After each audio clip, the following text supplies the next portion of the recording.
안녕하십니까. 신천지 실상반증 시간입니다. 오늘은 동맥 피언약의 실상에 대해서 알아보도록 하겠습니다.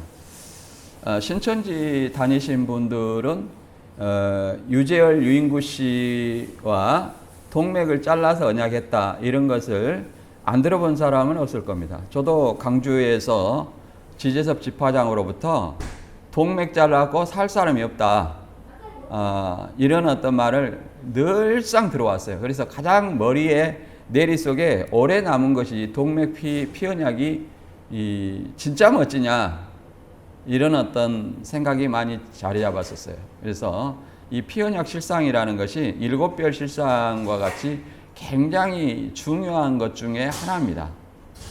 물론 신앙 안 하신 분들이나 뭐 일반 신천지와 관련 없는 분들은 무슨 동맥을 잘라갖고 언약을 했다가냐, 그것이 성경하고 무슨 상관이냐, 물론 그 말이 맞습니다. 그러나 신천지인들에게는 이것이 굉장히 중요한 역할을 한다, 중요하게 자리 잡고 있다.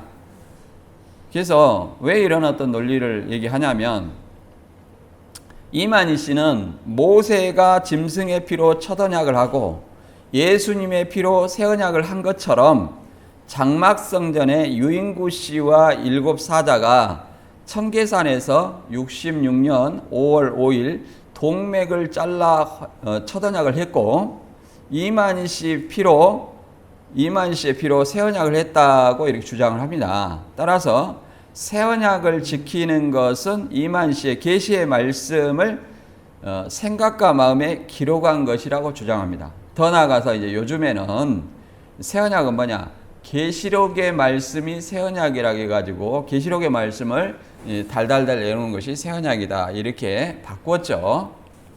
그래서 우리가 이제 이것도 사칭입니다. 사칭하고 모방하는 건데 세 가지를 알아보도록 하겠습니다. 동맥 피언약이 첫 언약이냐, 동맥을 자른 언약이 첫 언약이냐, 그 다음에 두 번째, 일곱 촛대 교회가 장막성전이냐, 그다음에 일곱 촛대 교회가 뭐 장막성전이라 얘기를 합니다. 그 다음에 유인구 언약 대상이 일곱 교회냐, 이걸 한번 알아보도록 하겠습니다. 본문 성구는 히브리서 9장 18절에 이렇게 나와 있습니다.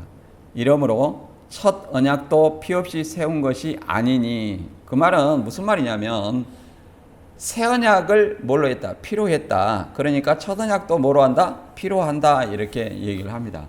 그런데 이것이 신천지가 생각한 것처럼, 이만희 씨가 생각한 것처럼 뭐 동맥을 자른 피거나 이만희 씨의 사혈침을 해갖고 한 피거나 그런 피를 얘기하는 것이 아니라, 무슨 피? 성경에서 말하는 피라는 것은 죽음을 얘기해요. 죽음을 얘기한다. 예를 들어서 예수님을 어린 양이라고 했어요. 근데 유월절 어린 양이라고 했는데, 유월절 어린 양의 살을 먹고 피를 문설주와 임방에 바르려면 어린 양을 어떻게 해야 됩니까? 자, 피를 설주에 바르려면 피를 빼야 돼, 안 빼야 돼요? 빼야 되고, 살을 먹으려면 그 어린 양을 죽여야 돼, 안 죽여야 돼요? 죽여야 먹을 수 있습니다. 바꿔 말하면 이 피라는 것은 곧 죽음을 의미합니다. 죽음. 성경에 있는 언어로 얘기하면 희생제사를 얘기합니다. 첫 언약도 짐승의 희생제사요, 새 언약은 예수님의 십자가의 희생제사예요. 희생제사를 피라고 얘기를 하는 겁니다. 이렇게 이만희 씨처럼 새 언약 해가지고 뭐 윤요한, 윤재명, 뭐 이재상, 신현욱, 뭐 이정석, 조대희, 이철구, 뭐 이렇게 해가 7사람이 이만희 씨 사일침을 해갖고 그렇고 새 언약 해가지고 십자가로 딱 긋어가지고 이렇게 도장 찍은 것이 새 언약이고, 동맥 자른 것이 첫 언약이 아니라 성경에서 말하는 것은 죽음, 곧 희생제사를 의미한다. 그리고 더 나아가서 이 장막성전에 7사람이 7길로 흩어져 가지고 배도했다고 했습니다. 그러면 신천지는 동일한 논리로 여러분들 생각해 보세요. 피로 언약은 새 언약 7 교육장이 자 어떻게 현재 남아있는 사람이 있습니까? 없습니다. 자, 윤요한은 현재 직책을 내려놓고 그 다음에 지금 비닐하우스에서 왔다 갔다 하죠. 그 다음에 윤재명은 암으로 사망하였고, 이재상은 지금 전북에서 교인으로 활동하고 있고, 신현옥은 탈퇴하여 장로고 목사가 돼 있고, 이정석은 당지어 갖고 있고, 조대인은 성형자 전도사와 탈퇴했고, 이철구는 떠났고, 7 갈래로 흩어졌기 때문에 신천지도 배도했다 안 했다? 배도했다고 말할 수 있는 것입니다. 그 다음에 이제 첫 번째 보도록 하겠습니다. 동맥 피언약이 첫 언약이냐?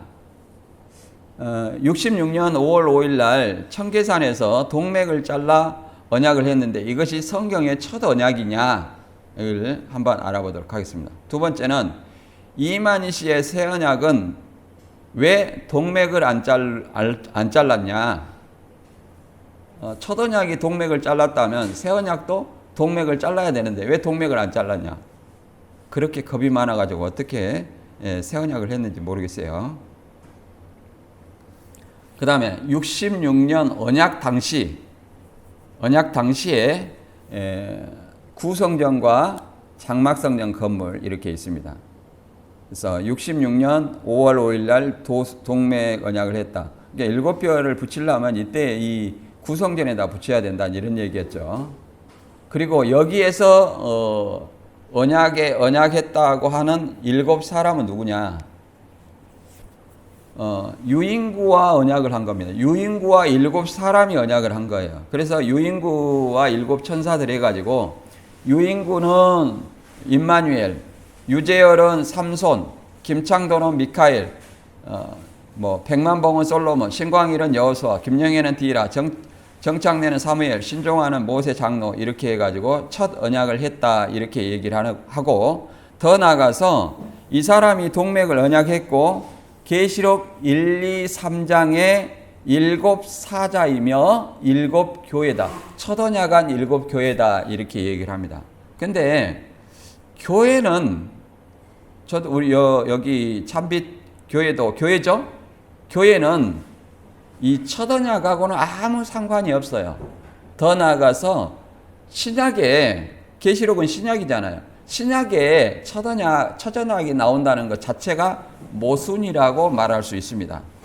그리고 7사람의 이 영명을 한번 보세요. 이걸 하나님이 줬다고 말할 수 없습니다. 왜 그러냐면 오늘날에는 신약 시대고 예수 그리스도를 믿는 사람은 성령을 받는 것이지 이렇게 물론 영명을 주는 데도 있습니다. 카톨릭은 영명을 주기는 하지만 그런 시대가 아니에요. 지금 유대인의 시대가 아니에요. 그렇기 때문에 영명이 불필요합니다. 불필요해요. 근데 스스로 영명을 유재열은 삼손, 그러면 삼손이 높은지 한번 봐보세요. 삼손이 여기서 제일 높은지, 삼손이 그 다음 임마누엘 다음이라고 하는데 삼손은 누구냐? 단지파 마노아의 아들이에요. 단지파 마노아의 아들. 단지파는 뭡니까? 뱀이라 그랬죠. 그러면 뱀이 우두머리를 하고 또 뱀이 거기서 양육받은 이만희 씨가 구원자를 할 수 있겠느냐 생각을 해봐야 됩니다. 그러면 삼손은 사사예요. 사사 시대에 이렇게 왕이 없는 시대의 사사죠. 그 다음에 미가엘은 천사장입니다. 미가엘은 천사장인데 어떻게 육신이 존재하는지 이해도 안 되고, 자, 삼손보다 더 높은 솔로몬이 있어요. 솔로몬은 왕이잖아요. 왕인데 어떻게 솔로몬이 그 다음 왕이 안 되고 삼손이 되었는가? 또 여호수아는 모세 다음에 선지자예요. 모세 다음에 선지자예요. 그 다음에 디라는 성경에 나와 있지 않습니다. 디나는 있어요. 디나. 야곱의 딸로 디나가 있는데 디라는 성경이 없다. 그 다음에 사무엘은 사사 겸 선지자입니다. 그 다음에 모세는 장로가 아니에요. 모세가 무슨 장로입니까? 모세는 선지자입니다. 선지자. 그러면 여기서 제일 높은 사람이 누구예요? 솔로몬이 왕이니까 제일 높아요. 뭐 예수님은 메시아니까 임마누엘은 예수님을 상징하죠. 유인구 씨가 예수님인가? 한번 이런 엉터리 논리를 한번 들어봤습니다. 이 일방적이라는 것을 우리 좀 이해를 하시고, 이 사람들이 일곱 교회라고 하는데 과연 어떤 언약을 했느냐? 언약의 내용을 보면 이렇게 얘기했습니다. 수룹바벨아 스스로 굳게 하라. 학개서 2장을 보라. 그 말씀과 같이 3년 반이 되기 전에 이루리라. 그래가지고 유인구 씨한테 순종하라는 내용이 이 첫 언약의 내용. 이게 언약이에요. 한글과 한문 이렇게 섞어가지고 쓴 것이 첫 언약이다. 그럼 저도 이렇게 한글하고 한문하고 써가지고 이게 첫 언약이다 하면 언약이 됩니까? 나한테 순종해라 그러면 언약이 되는 거예요?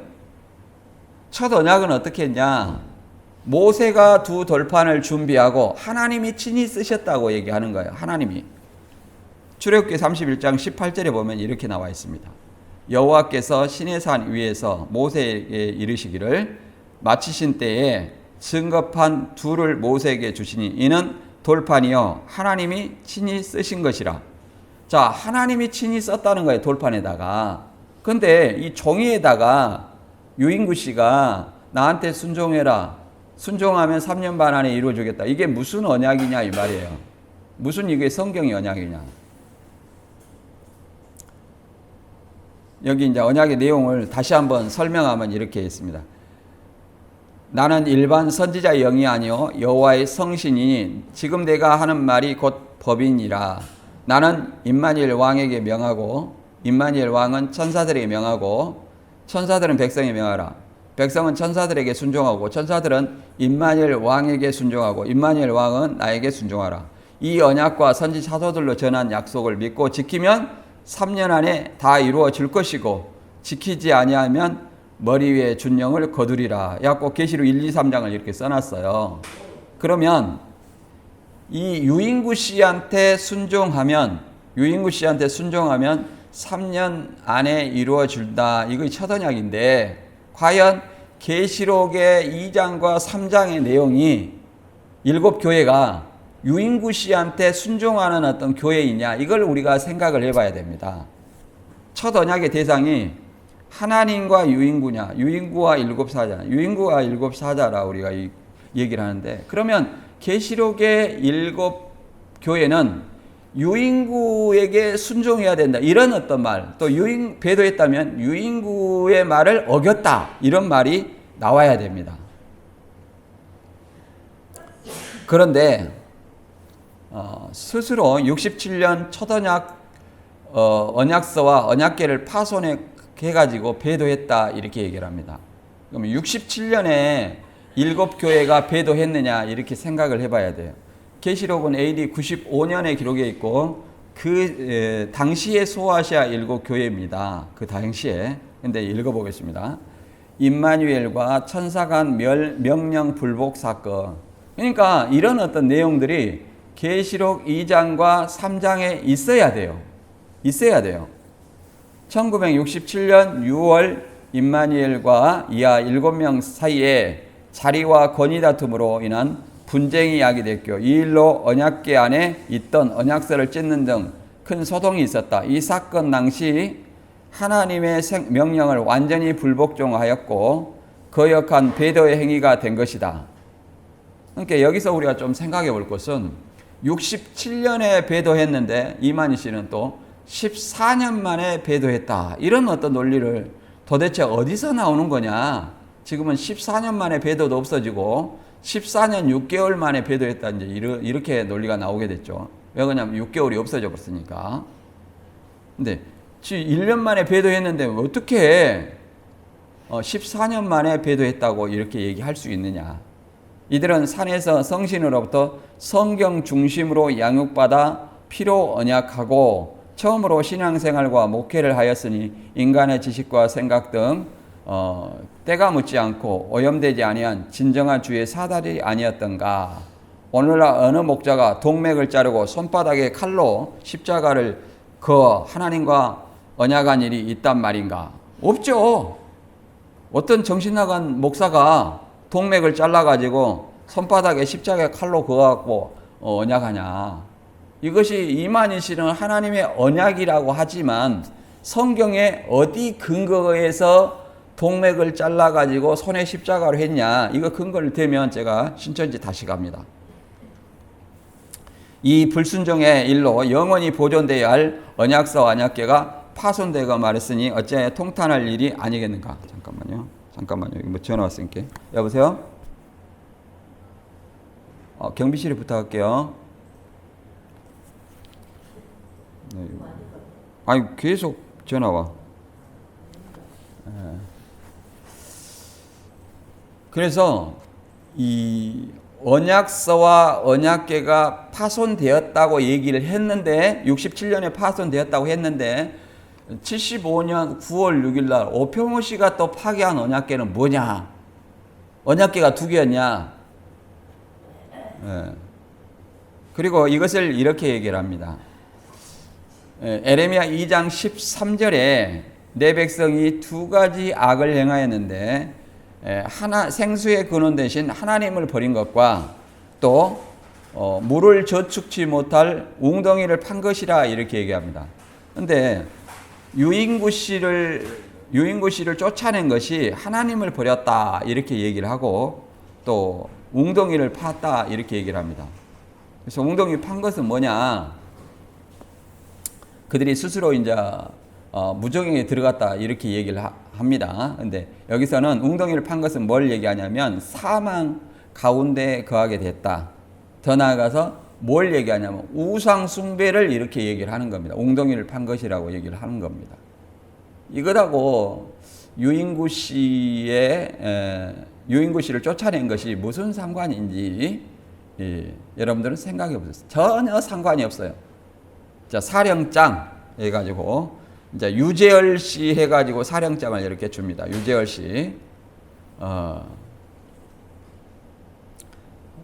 유재열 씨에 의해서 사령장이 있고 그 다음에 이 십자가로 이렇게 피로 이렇게 그었다고 얘기하는데 김창도 씨에 의하면은 닌겔병 2병에 담았다고 얘기하지만 이게 개피인지 닭피인지 모르겠다고 얘기를 합니다. 왜 그러냐면 이 손목을 이렇게 잘라가지고 피를 한참 발랐다 하는데 우리 보통 자살한 사람들이 동맥을 자르죠. 그걸 처치를 안 하면 대부분 죽게 돼 있어요. 근데 유인구 씨가 의사라고 얘기를 했습니다. 의사. 근데 어떻게 처치를 안 하고 그 사람들이 살아날 수 있었느냐? 김창도 씨에 의하면 자르는 흉내만 냈다는 거예요. 자르는 흉내만 냈다. 근데 지금 김창도 씨의 팔을 보면 뭐 자르는 흔적이 보입니까? 거의 보이지 않아요. 이 동맥 자르는 흔적을. 근데 이 지재섭 씨나 이만희 씨는 뭐라고 하냐면 동맥 잘라갖고 살 사람이 없다고 하면서 내가 동맥을 이렇게 뭉퉁하니 봤다 이렇게 얘기를 합니다. 그러나 우리가 지금 보고 있는 사진에 보면 동맥을 어떤 잘랐다고 어떤 보입니까? 약간 실금처럼 보일 듯 말 듯 합니다. 보일 듯 말 듯 해요. 그리고 더 나아가서 서로 이렇게 잘랐다 할지라도 이것이 성경과 무슨 상관이 있느냐 이 말이야. 성경과. 이걸 가지고 동맥을 잘라 살 사람이 없다. 이렇게 얘기하는데 과연 동맥을 잘라 언약하라는 명령이 있냐 성경에. 그 명령이 있다면 신천지 다시 가야 됩니다. 그러나 근거가 있어요 없어요? 없다. 성경에 근거 없다. 이만희 씨도 그러면 새 언약을 하려면 뭘 잘라야 돼요? 동맥을 잘라야 되는데 왜 자기는 안 잘랐냐? 자기는 4일침으로 해가지고 이렇게 찍찍 끄었냐? 이것도 언제까지 했냐면 92년 상반기 그 초창기까지만 이 상반이 92년 제가 92년도에 들어갔는데 나오기 전까지만 이 몇 사람이 했는 것 같더라고요. 제가 올 때 강주에 한 80여 명이 정도 있었는데 내 앞에 사람까지만 이만희 씨 피로 이렇게 지장 찍고 이렇게 언약을 했다는 거예요. 지금은 언약의 내용이 많이 달라졌죠. 그래서 성경에 그리고 이만희 씨가 또 신앙을 하면서 혈서 쓰고 신앙했다 이렇게 얘기하는데 무슨 성경에 혈서 쓰고 신앙하라 하고 무슨 성경에 동맥을 잘라 언약하라는 그런 내용이 있는가? 신천지 여러분들은 그런 근거 있으면 제가 신천지 자신 있게 갈 테니까 근거를 대주세요. 그럼 제가 가겠습니다. 그러면 성경에 피라는 것은 무엇을 의미하는지 성경에서 알아보도록 하겠습니다. 첫 언약은 무슨 피고 새 언약은 무슨 피인가? 이 피가 의미하는 것은 뭔가? 히브리서 9장 15절에 보면 이런 말이 있습니다.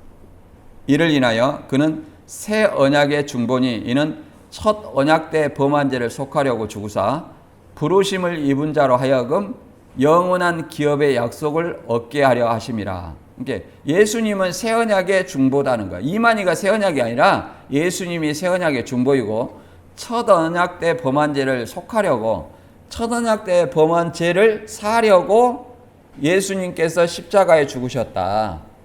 그래서 자기 앞으로 나온 자에게 영원한 기업, 영생을 상속하기 위해서 이렇게 새 언약을 했다. 이렇게 얘기를 합니다. 그리고 이어서 새 언약을 뭐라고 말하냐면 헬라어로 디아데케지만 그 디아데케가 언약인데 언약을 유언으로 번역을 해서 개혁한글은 해놨어요. 그 말은 이 새 언약이 무엇과 같냐면 유언과 같은 특성이 있다 그 말입니다. 자, 유언은 살아있을 때 하지만 언제 지킵니까? 사망 시점부터 효력이 발생해요. 유언은 언제부터 효력이 발생한다고요? 사망 시점부터 효력이 발생합니다. 그래서 마찬가지로 예수님도 유월절 전날 밤에 12제자와 새 언약을 했어요. 포도주와 빵으로 내가 나의 죽음을 예수님 다시 올 때까지 기념해라 이렇게 얘기했습니다. 그리고 새 언약을 세우시고 예수님 그 다음 날 유월절 날 그 다음 날 십자가에 달리셔 가지고 죽으셨어요. 그러므로 그 언약이 새 언약이 효력이 있어요, 없어요? 효력이 발생한다. 그걸 설명해 놓은 겁니다. 자, 읽어보겠습니다. 히브리서 9장 16절. 유언을 언약으로 바꿔서 읽어보도록 하겠습니다. 언약은 언약한 자가 죽어야 되나니 언약은 그 사람이 죽은 후에야 경고한즉 언약한 자가 살았을 때는 언제든지 효력이 없느니라 이렇게 말하고 있습니다. 그러니까 예수님이 새 언약을 하시고 십자가에 달리셔 죽으셨기 때문에 언약은 효력이 있어요, 없어요? 있다 얘기를 합니다. 죽은 시점부터 언약의 효력이 있다. 그러면 여기서 우리가 생각해 볼 것은 유재열 씨의 첫 언약과 이만 씨의 새 언약이 과연 효력이 있는가 생각을 해보겠습니다.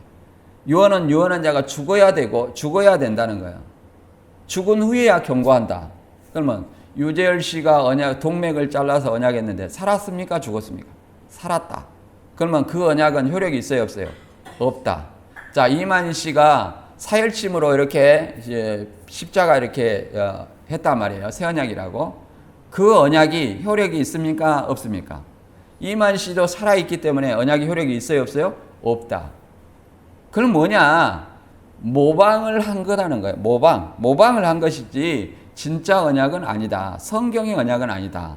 그래서 18절에 이러므로 첫 언약도 피 없이 세운 것이 아니니 이 말은 여기서 피라는 것은 그 앞의 문맥을 통해서 보면 뭐예요? 죽음을 얘기하는 거예요. 죽음을 뭐로 표현한 거예요? 피라고 표현한 것이지 진짜 문자적인 동맥 자른 피나 혈서나 이걸 얘기하는 것이 아니다. 그래서 첫 언약에 대해서 이제 설명을 하는 겁니다. 모세가 율법대로 모든 계명을 온 백성에게 말한 후에 송아지와 염소의 피와 물과 붉은 양털과 우슬초를 취하여 그 책과 온 백성에 뿌려 이르되 이는 하나님이 너희에게 명하신 언약의 피라 이렇게 얘기했습니다. 그러면 유재열 씨 언약이 첫 언약이라 할 것 같으면 어떻게 해야 돼요? 첫째는 송아지와 염소에 피해야 되지만 동맥을 잘랐다는 거예요. 이게 맞아요, 안 맞아요? 안 맞죠? 뭐 동맥을 잘랐다고 칩시다. 그것이 이제 송아지와 염소의 피를 대체한다고 치고 누구한테 뿌려야 돼요? 양털과 우슬초를 취하여 그 언약서 책과 백성한테 뿌려야 돼요. 근데 아까 우리가 언약서를 보니까 피가 있어요, 없어요? 없죠? 그러면 그 언약 장막성전의 백성들에게 피가 뿌려져야 되는데 뿌려졌어요, 안 뿌려졌어요? 안 뿌려졌다는 거예요. 그래서 성경과는 아무 상관이 없어요. 이거의 첫 언약이에요. 이게 첫 언약은 다시 정리하면 출애굽기 24장 7절 8절에 이렇게 얘기합니다. 다시 설명하는데 언약서를 가져 백성에게 낭독하여 들리매 그들이 가로되 여호와의 모든 말씀을 우리가 준행하리이다. 모세가 그 피를 취하여 백성에게 뿌려 가로되 이는 여호와께서 이 모든 말씀에 대하여 너희와 세우신 언약의 피라. 언약의 피라고 얘기했죠. 근데 여기서 피라는 것은 어디서 얻은 피예요? 송아지와 염소를 취해서 얻은 피를 얘기하는 거예요. 그러면 송아지와 염소는 살았을까요? 죽었을까요? 죽었죠. 예수님의 피는 뭐예요? 예수님의 피를 취하려면 예수님도 죽어야 된다는 거예요. 그래서 십자가의 희생인 거예요. 반드시 언약은 뭐가 필요해요? 희생이 필요하다. 희생 제사가 필요하다. 그러나 유재열을 죽었어요, 안 죽었어요? 안 죽었다. 이마이씨 죽었어요, 안 죽었어요? 안 죽었다. 그것은 이 깡패들도 아니고 무슨 혈서 써가지고 신앙하라는 말이 어디가 있느냐.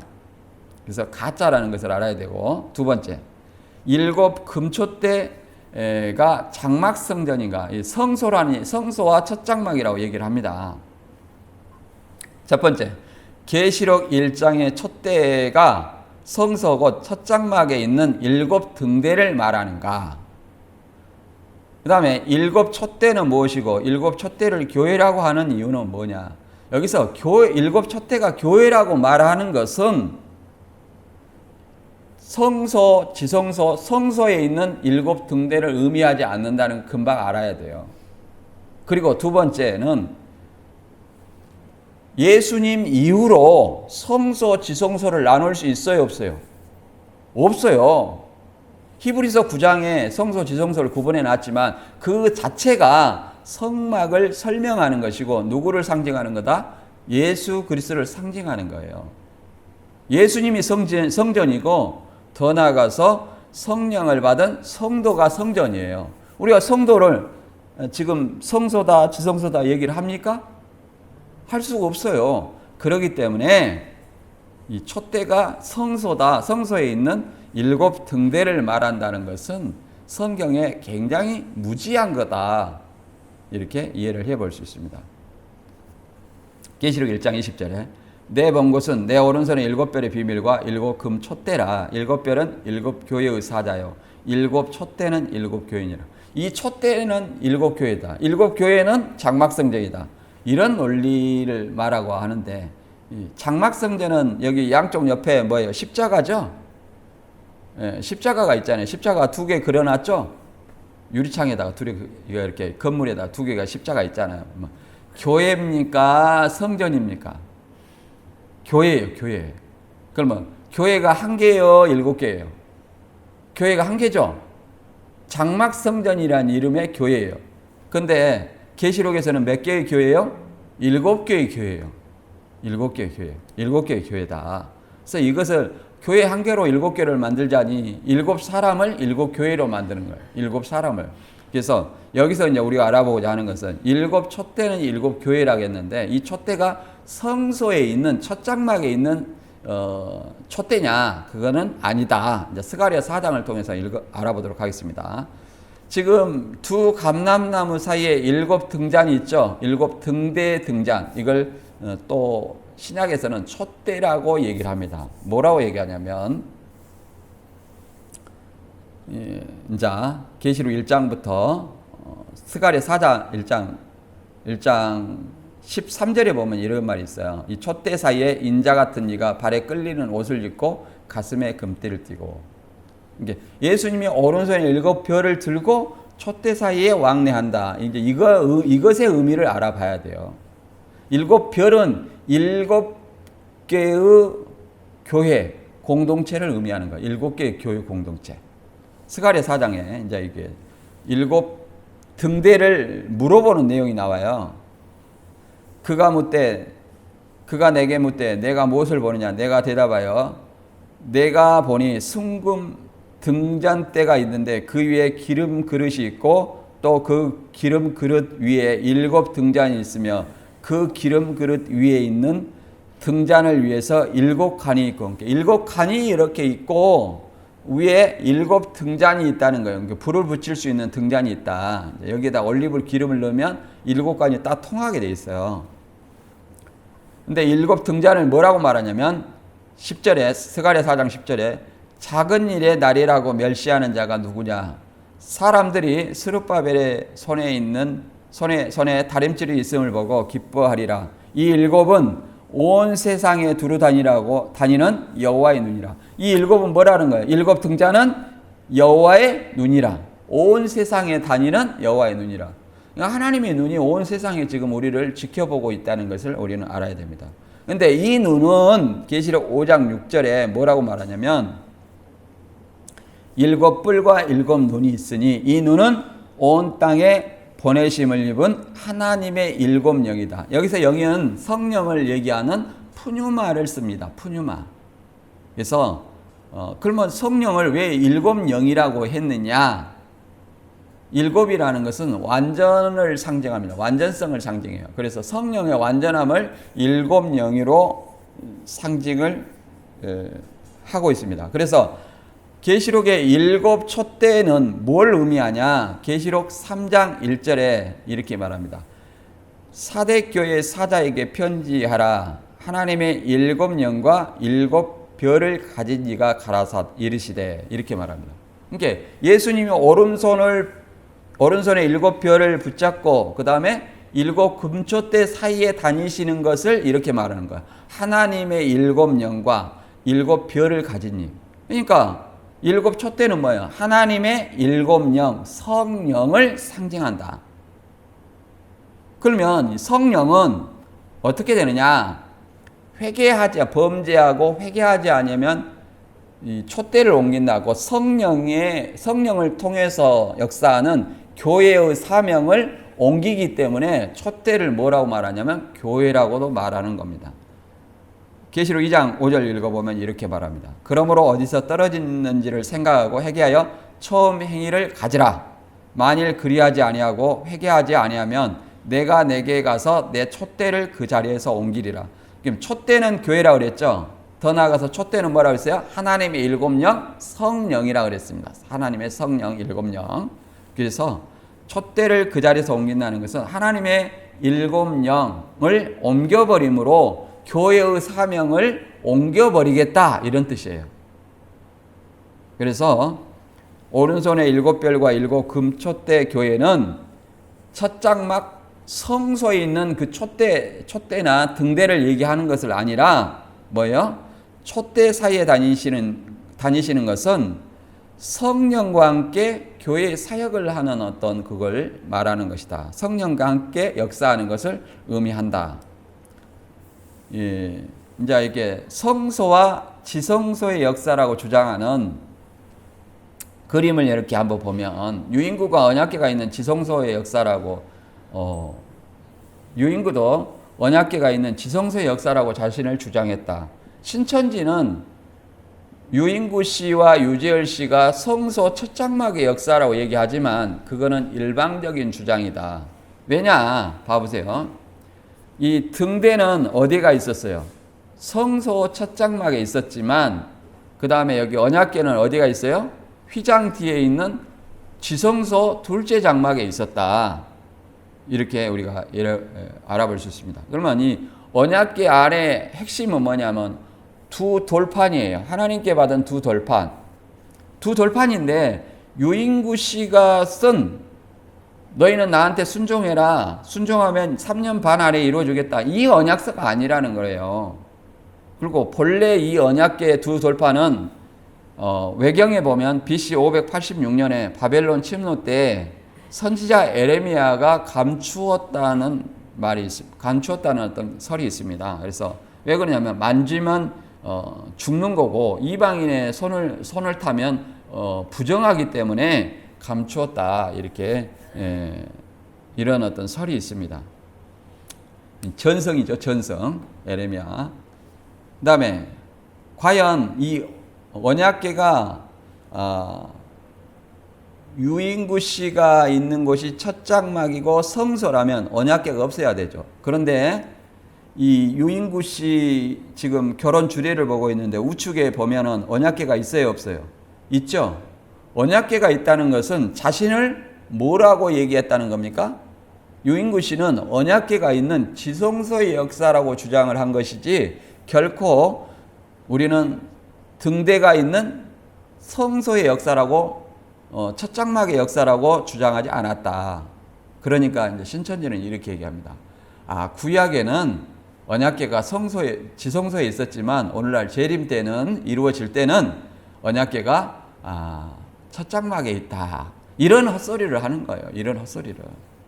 그리고 또 더 나아가서 히브리서 9장에 보면 언약궤 안에 두 돌판과 아론의 쌍난 지팡이와 만나를 담은 금 항아리가 있는 것처럼 얘기하지만 열왕기상 8장 9절에 보면 이렇게 말하고 있습니다. 궤 안에는 두 돌판 외에 아무것도 없으니 이는 이스라엘 자손이 애굽 땅에서 나온 후 여호와께서 저희와 언약을 세우실 때에 모세가 호렙산에서 그 안에 넣은 것이라. 그러니까 언약궤 안에 뭔만 있어야 돼요? 두 돌판만 있어야 돼요. 그러니까 종이로 유인구한테 순종하라는 것도 없고, 그 다음에 아론의 쌍난 지팡이도 없고, 언약의 돌판도 없고, 그 다음에 뭐가 있어요? 그림과 상장도 없다는 거예요. 다 가짜다. 언약궤가 뭐 있냐 이렇게 말합니다. 구성전이 협소하여 새로 지은 장막성전 내부 단상의 모습, 왼쪽 원은 초막에서 피로 언약할 당시 기록한 언약의 내용이 담긴 언약서를 넣어둔 언약궤이다. 성전 안에서 유인구 씨가 결혼 주례를 하고 있는 기념 촬영하는 모습이다. 언약궤 속에는 언약 당시 하나님과 언약한 언약서와 한상을 보고 그린 그림들도 있으며 유재열 씨 학창시절 기계체조 선수로서 금메달, 은메달, 동메달들과 상장들도 있었으며 정창래 씨가 새벽 예배 때 가끔 꺼내어 보여주며 간증하기도 했다. 이렇게 얘기합니다. 무슨 언약궤 안에는 뭐가 있어요? 두 돌판만 있는데 뭐가 있어요? 금메달, 은메달, 동메달, 상장, 그림. 이게 언약궤냐? 이게 사이비는 이게 성경과 전혀 상관없는 것을 믿게 한다. 가짜다. 그래서 일곱 촛대를 교회라는 것은 이 첫 장막의 등대와 아무런 상관이 없다. 오늘날은 예수님이 성전이고 성령을 받은 성도가 성전이기 때문에 첫 장막, 둘째 장막, 성소, 지성소를 구분할 수 없기 때문에 이걸 성소에 있는 첫 장막에 있는 촛대라고 생각하는 것은 굉장히 잘못된 것이다. 세 번째, 유인구 언약 대상이 7교회인가? 유인구 언약 대상이 7교회인가? 계시록 1, 2, 3장의 교회가 유인구 씨와 언약했냐? 이걸 알아봐야 돼요. 왜 그러냐면 이만희 씨의 말을 들어보면 계시록 2장과 3장의 그 내용이 유인구 씨와 언약한 내용이라는 거예요. 배도한 7교회, 배도한 7사자. 그래서 계시록 2장과 3장의 7교회가 유인구 씨의 말을 어겨서 배도했는가? 이걸 우리가 알아봐야 돼요. 우리가 언약의 내용이 뭡니까? 유인구 씨에게 순종하면 3년 안에 이루어준다. 이런 내용이에요. 유인구 씨한테 순종하면. 이게 첫 언약인데 그러면 계시록의 내용은 유인구 씨의 말을 어겼다는 말이 나와야 돼요. 계시록 3장 1절 사대교회 사자에게 편지하기를 하나님의 7영과 7별을 가진 이가 가라사대 내가 내 행위를 아노니 내가 살았다 하는 이름은 가졌으나 죽은 자로다. 그러면 7영과 7별을 가진 이가 가라사대. 그러면 7영과 7별을 가진 이가 누구여야 돼요? 유인구 씨가 돼야 되는데 누구예요? 여기서 말하는 이는 예수님이라는 거예요. 그러면 7교회는 예수님과 언약한 7교회라고 말할 수 있는 것이지 유인구 씨와 언약한 7교회라고 말할 수 있습니까? 없다. 두 번째, 3장 7절에 빌라델비아 교회 사자에 편지하기를 걸어가고 진실하사 다윗의 열쇠를 가지니 곧 열면 닫을 사람이 없고 닫으면 열 사람이 없는 그이가 가라사대.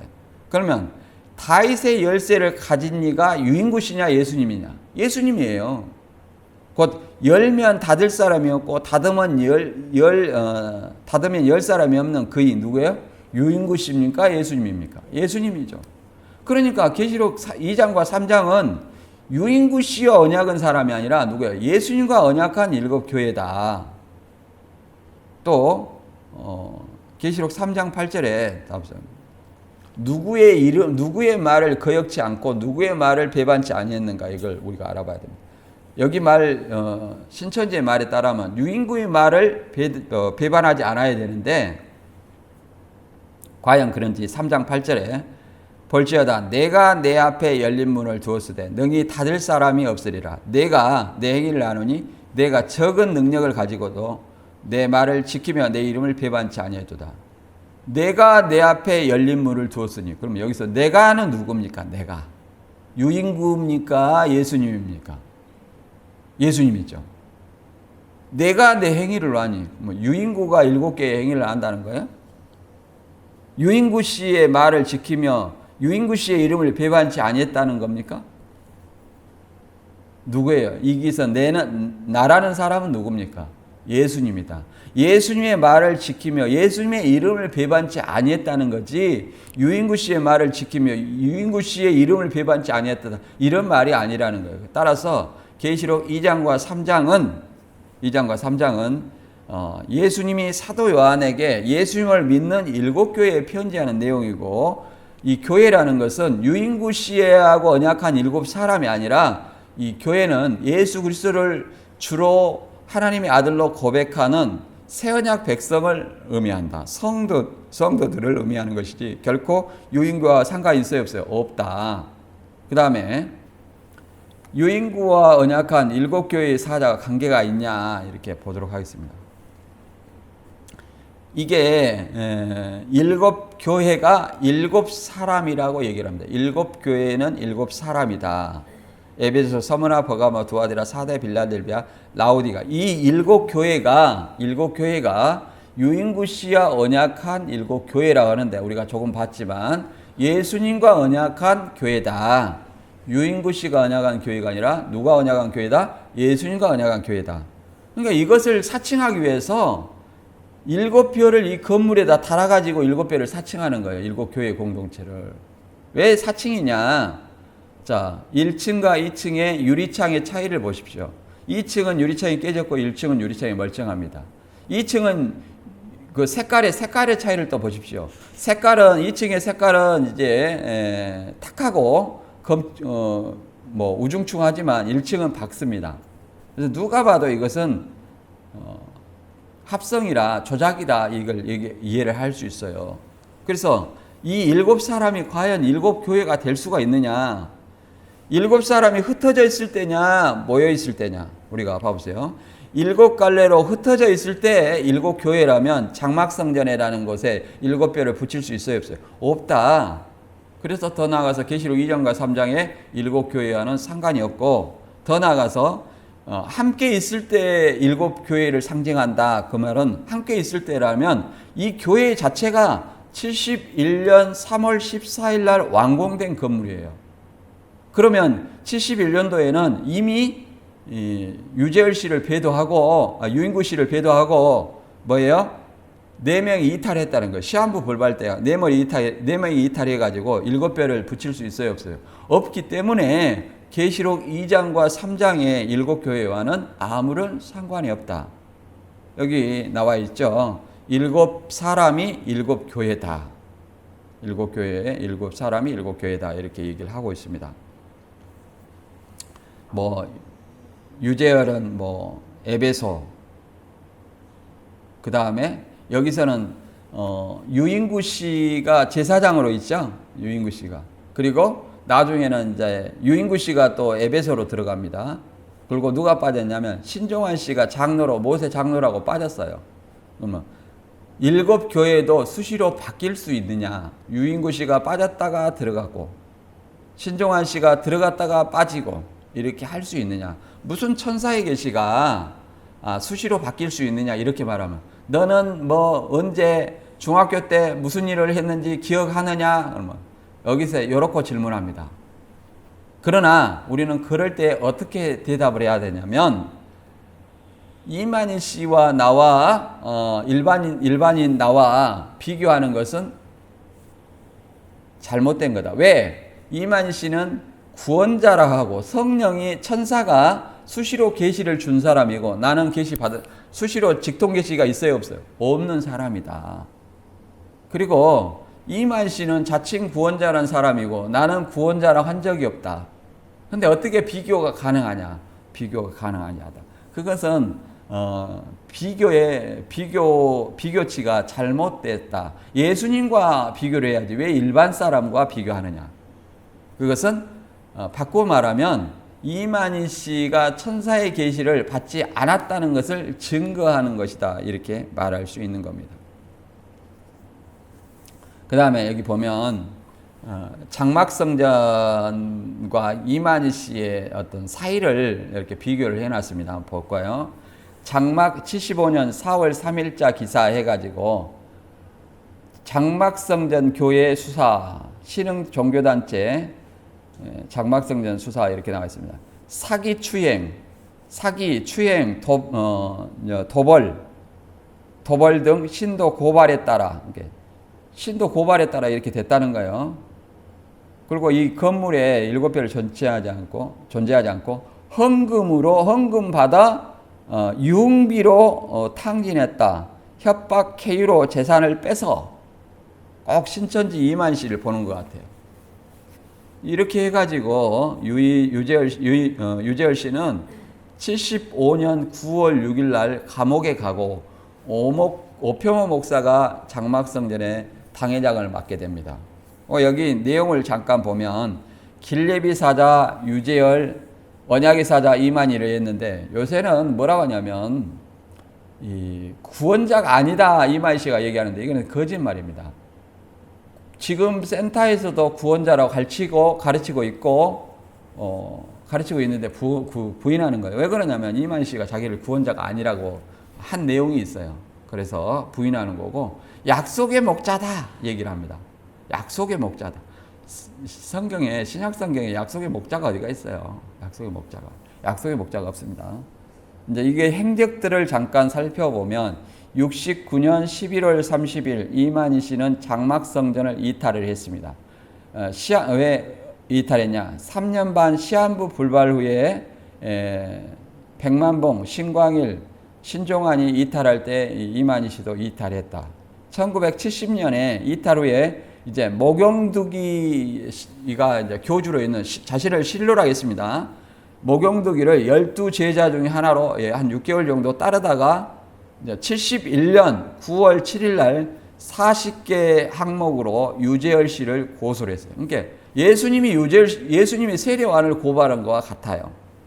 그래서 75년 9월 6일 날 유재열, 김창도, 임종대, 박용만은 공갈, 무고, 폭력행위 등 이렇게 도벌 이런 것으로 인해서 구속이 됩니다.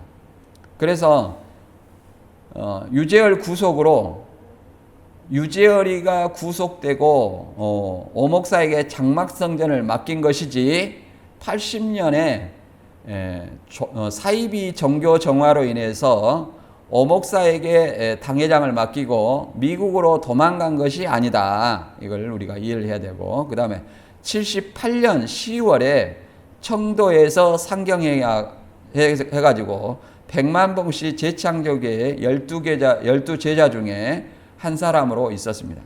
여기서도 이제 재창조라는 것은 3년 반 만에 이루겠다. 이런 어떤 3년 반 시한부를 잡았기 때문에 그렇습니다.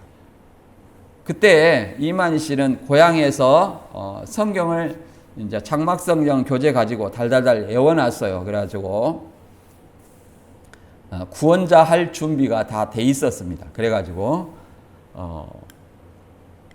주님이 이루어도 좋고 백만봉 씨에게 주님이 이루어도 좋고 못 이루어도 좋고 주님이 못 이루면 내가 이룬다 이런 말을 하고 다녔다는 거예요. 그래서 80년 3월 13일 날 시한부가 불발하니까 이제 나에게 백만봉 씨는 나에게 능력이 없으니까 능력이 없고 헌금 돌려줄 테니까 다 돌아가라 하니까 이만희 씨 부인이 항의를 했다는 겁니다. 그래서 이제 백만복 씨가 유턴을 해가지고 이만 씨 뺨을 때리고 갔다는 얘기가 있어요. 그리고 80년 3월 14일 날 이만 씨가 재창조교회에서 10여 명이 나온 그 사람들과 함께 자택에서 첫 예배 후 설교하고 예배를 드리고 난 후에 내가 요한입니다 이렇게 얘기했다는, 그때부터 이만 씨가 요한이 된 거예요. 요한이 구원자입니까? 요한은 종이에요. 그 다음에 80년 10월 27일 날 유재열은 이만 씨와 홍종일 씨를 명예훼손으로 고소했습니다. 이 명예훼손이라는 것은 피해 당사자가 고소를 해야 돼요. 그래서 오 목사와 아무 상관이 없어. 오 목사가 성부 구치소에 데리고 갔다는데 오 목사와 아무 상관이 없다. 근데 이만 씨가 오 목사를 들먹이는 것은 뭐 때문에 들먹이는 거냐 하면 계시록 11장의 실상을 염두에 두고 하는 말이다. 꾸며낸 말이다. 거짓말이다. 이렇게 이해를 해볼 수 있습니다. 그 다음에 81년 2월 2일 날 98일 날 살고 집행유예 2년 6개월로 석방이 됩니다. 석방 후에 또 고 탕명환 씨의 국종제일교회를 출석했습니다. 그래서 탕명환 씨가 계시록 11장의 두 감람나무는 신약과 구약을 상징한다 이렇게 하니까 그게 잘못됐다고 이탈했다는 겁니다. 바꿔 말하면 탕명환 씨는 멸망자인데 멸망자의 교회를 6개월 동안 다니다가 두 감람나무를 신구약이라 하니까 잘못됐다고 그만뒀다. 잘못됐다고 그만둘 때까지는 탕명환 씨를 참 목자로 인정했다는 사실이 중요한 거예요. 그러니까 신천지는 또 뭐라고 하냐면 그냥 멸망자가 어떻게 하는지 염탐하러 갔다 이렇게 얘기하지만 이만 씨의 말에 의하면 염탐이 아니라 두 감람나무를 신구약이라 하기 전까지는 뭘로 믿었다? 참 목자로 믿었다는 사실이 중요한 겁니다. 그 다음에 2021년 8월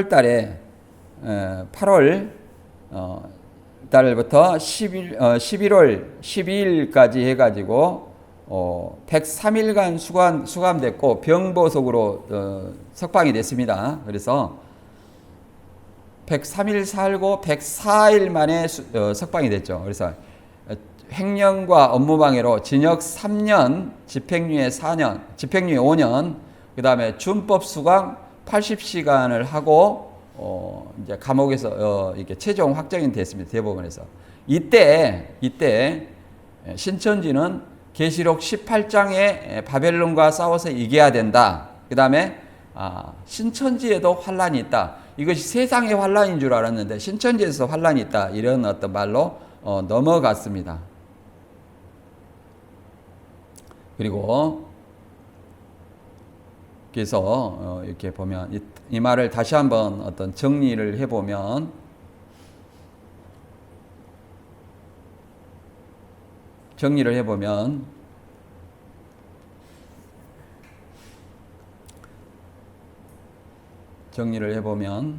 가만히 있어봐.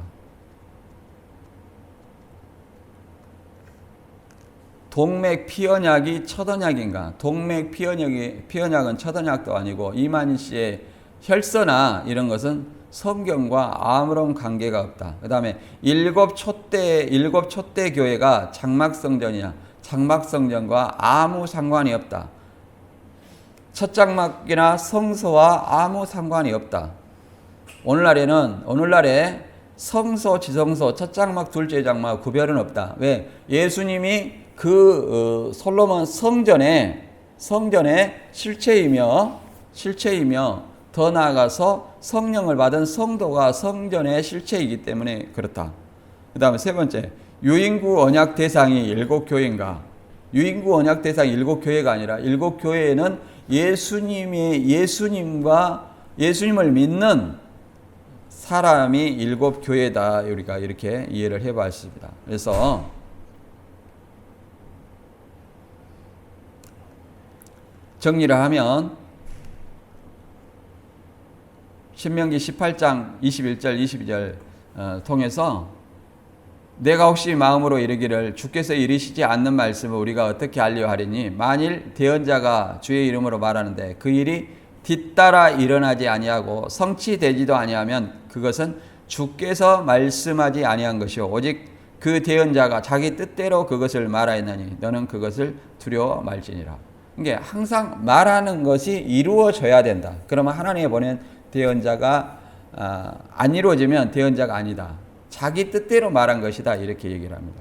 그래서 동맥 피언약이 실상이냐? 아니다.